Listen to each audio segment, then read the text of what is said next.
Bonjour à toutes et à tous. Jour férié ce lundi 15 novembre 2021 en Côte d'Ivoire. En effet, le pays célèbre la paix. Il s'agit de la 25e édition de la Journée nationale de la paix.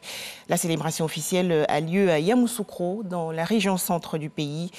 Thème retenu, la Côte d'Ivoire face aux défis de la cohésion nationale et de la paix.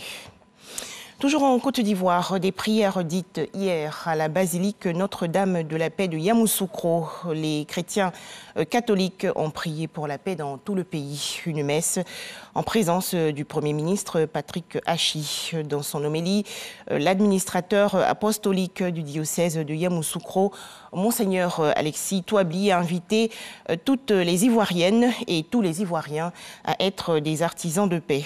Le chef du gouvernement ivoirien, Patrick Hachi, a également soutenu en prière les fidèles musulmans de Yamoussoukro. Les précisions de Sidonie Davila. Dans le recueillement, la méditation à la veille du 15 novembre, journée de la paix.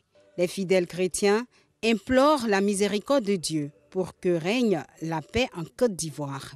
À la basilique Notre-Dame de Yamoussoukro, le Premier ministre Patrick Hachi, représentant le président de la République Alassane Ouattara et sa délégation, participent à cette célébration. L'homélie de Monseigneur Alexis Touabli, l'administrateur apostolique du diocèse de Yamoussoukro, est une exhortation à l'union et à la culture de la paix.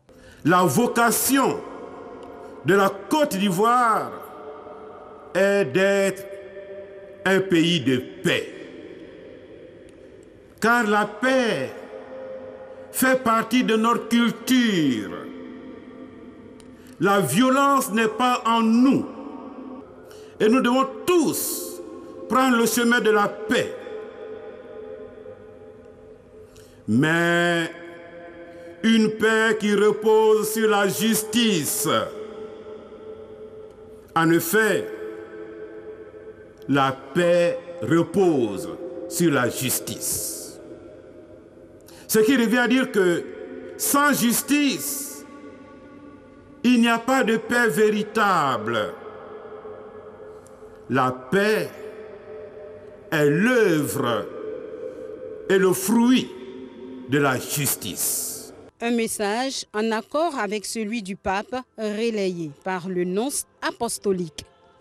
Si la paix sociale est, certes, un don que nous devons sans cesse demander au Seigneur, celle-ci ne peut cependant devenir si les hommes et les femmes de bonne volonté, et en particulier tous les responsables civils et politiques, ne la favorisent et ne la promeuvent en mettant le bien commun au-dessus de tout intérêt particulier. Après le lâcher des colombes à la basilique pour célébrer la paix, le Premier ministre s'est aussi rendu à la grande mosquée pour aussi prier pour la paix. Depuis jeudi soir au vendredi jusqu'à ce jour, nous sommes en prière. On a lu l'intégralité du Saint-Coran, Yassine, Del Khairat. Rien que pour la paix, pour notre beau pays. Et prions aussi pour nos dirigeants, à ce que Dieu a confié la Côte d'Ivoire. On a prié pour que Allah le guide, Allah les éclaircit, pour savoir supporter la charge qu'on les a donnée.